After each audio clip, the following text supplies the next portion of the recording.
Kwa njia ile tu ambayo inaweza zuia mama kupoteza mama akijifungua ni kupanga uzazi.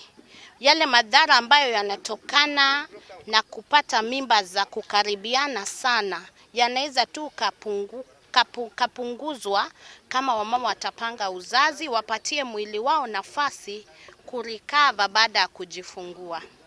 Na sasa program ya hii ya kuwa na watoto wenye afya, watoto wenye ambaye mama anapata mimba kwa wakati anatakikana, hatukuwa tunajua zamani.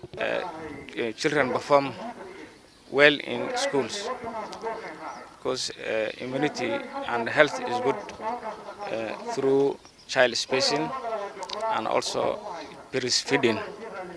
Also, the cost of hospitalization will reduce when the child breastfeed and use of contraception and spacing. The immunity of the child will increase and the cost for hospitalization will reduce.